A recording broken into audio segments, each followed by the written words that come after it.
What's going on, guys? Welcome back to another one of my videos, and today we're continuing the series where we are deciding who to buy for career modes, and I am suggesting who you guys should buy for career modes. So today it's Brentford. It's the fourth team going in alphabetical order, so this should be a cracker. Obviously, if we're talking realistically now, so we're doing realistic signings. So I'm looked at a few Danish players because that's Thomas Frank's nationality, I believe. I've also got a couple of English players on, and a mix of decent players that could come straight into the first team and young players to develop for the future. So I've got a mixture of players on here, but here's the team. First of all, we've got Tony up top, Wissa and Buemo on the right. You could play Damsgaard, or there's also Lewis Potter who could play on the left. Kevin Schade, new January signing, very pacey. That's his main attribute, really. He can play on either wing. He can also play up front as well as back up to Tony if you need it. And so that's why I've got him on the bench instead of a striker, because he can play up front. In midfield, we've got Jensen, Janelt and Nordgaard. You could obviously play Josh De Silva or Onyeka, Baptiste as well, but you probably want to. You're probably looking at the best three on the pitch right now, to be honest. Maybe De Silva you could make an argument for, and then the back line is Rico Henry, Ben Mee, Ethan Pinnock and Aaron Hickey. Aaron Hickey, not the best, but he has got 5-star weak foot and he is 20 years old, but so he should be able to develop quite nicely and should be a decent player for you. Centre-back wise, Pinnock and Mee are probably the best two. You could argue Aya is a little bit better maybe, or you could even play Janssen or Zanka if you wanted, but I think those two are the ones that we want to go with. And Rico Henry at left back, really pacey. He's got the attributes exactly what you want a left back to be, especially, well, he can get forward as well, make some overlapping runs on the outside of Wissa. And then David Raya in goal. You could go Raya or Strakosha, but Raya, in real life, if we're going realistically, Raya is the one you want in goal because he's doing so well for Brentford IRL. But without further ado, we're going to get into the signing suggestions. So let's get into it. So when you begin a Brentford career mode, the starting budget is around £28 million. Obviously, you can't adjust it anymore to have more or less wage budget, but it's around £28 million. So you're not going to be able to go out and get world-class players straight away in the first season, and if you're doing it realistically, you're not making the signings until season 2 anyway.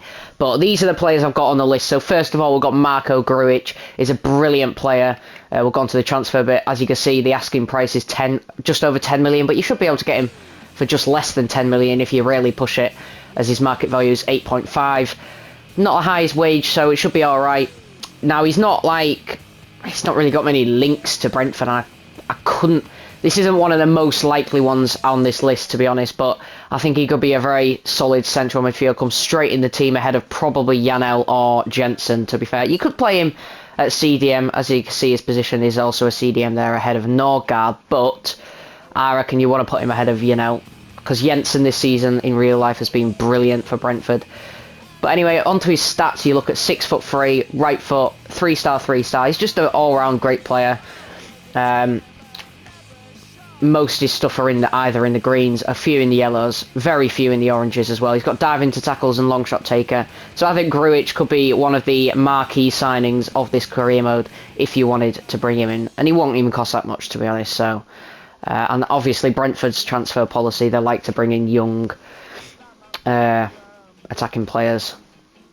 Joachim Mæhle from Atalanta is the next player on the list then. He's Danish, the same nationality as Thomas Frank. 25 years old, 75. He should be able to develop him to an 80 overall at least. He's very versatile. He can play, well, his main positions are left mid, but you can also play him on the right and even in right wing back as well, as you can see there. He's 6'1", and if you wanted to start him over Aaron Hickey at right wing back, you could do that if you wanted. I could see that happen in real life. Obviously, same nationality as Thomas Frank, as I've said. And you look at his stats, he's got decent pace, especially the sprint speed there. He's got good stamina, good jumping. He can run around all day, is what I'm gathering from that. Unfortunately, he doesn't have a real face, which can put a dampener on things a little bit. But if you're not bothered about that, then I think Joachim Mæhle could be a brilliant player to bring into the club. The next player on the list is Kasper Nielsen, once again another Danish international. He's a central midfielder just like Grujic, and he's the same overall as Grujic, just 2 years older, so he's a little bit cheaper. Oh, I forgot to show you Mailer's price. Well, there you go. As you can see, even cheaper than Grujic. Literally 6 or 7 million. You're not going to have to pay much for Mailer. But Casper Nielsen, you're going to have to pay between 7 and 8 million, it says here. Which I think it's an alright price, to be honest. You're not going to go in for Grujic and Nielsen, I wouldn't have thought. You're probably only going to go in for one. And I think Nielsen could be an option. It would be realistic because he'd want to make the move from a lesser known league such as the Belgian league where Club Brugge play, and he probably would want to make that Premier League move to Brentford. If you want to shore up the midfield, then I do recommend bringing Nielsen into the club. You look at his stats, a bit like Grujic, he's a very nice, well-rounded player, lots of green stuff there. He's a solid player, as it says there, just what I've said. Long passer, long shot taker and playmaker. So I think Grujic could be a hidden gem maybe, even though he's 28 years old, but he could still be a very solid player for your career mode. Now, the next player on the list is a former Norwich City player, moved to Rangers earlier this year, of course, but you could bring him back to English football, and I could see this happening as well. If you wanted to shore up on the wings, he's got 4-star skill moves, 3-star weak foot, not bad. I mean, you look at his summary, it doesn't look great. He's not got anything in the greens, but if you go into his more in-depth stats, you see a lot more that are in the greens. He's only 73 years old. Sorry, what am I? I was 73 years old. 73 overall rating. He's 24 years old, so if you wanted to bring him in, you'd probably get him up to 80 overall within 3 or 4 seasons. You would think you'll be able to get him to reach that low 80s. As a minimum, has he got any traits? He has. He's got flair, playmaker, and technical dribbler. So I think Todd Cantwell, I could see it happening in real life, and it would be a really realistic signing, and it wouldn't even cost that much either to bring him in from the Scottish Glasgow side. Only 4 or 5 million. His market value is 3.6. So if you wait a little bit longer for his contract to run down, such as buying him in the second season, then I could definitely see you picking him up for a bargain here, and I think it could be a really good player for Brentford. The next player on this list is Dominic Corr then, and he is the highest rated player on the list out of the 7 already on here. He is 28 years old, so he's not the youngest player, but he's got a real face which always adds to the immersion, and he looks like a solid CDM slash centre mid. If you wanted him to be centre mid, I'm sure you can. He'd be similar to Grujic and Nielsen, playing in the same similar role, but from Germany. Brentford have got a few German players, such as Kevin Schade, who is a new player, of course, joined in the January transfer window. He's got good pace for a midfielder, I've got to say. Sprint speed 85, got good stamina as well, can run up and down the pitch all day. One thing I have noticed is his aggression is 90, so that's going to be kind of fun, and you could probably implement that in your career modes by letting him dive into lots of challenges, etc. Look at his ball control, heading accuracy, short pass. He just looks like a solid midfielder, to be honest. Less of an attacking one and more of a defensive one, obviously. Because you look at his standing tackle and sliding tackle, it's much better than the likes of his finishing and dribbling. And he's also got dives into tackles. That links to his aggression, as you can see there. But I reckon you could get him up to the 80 overall if you wanted, and stuck him straight into the first 11 and he started doing well.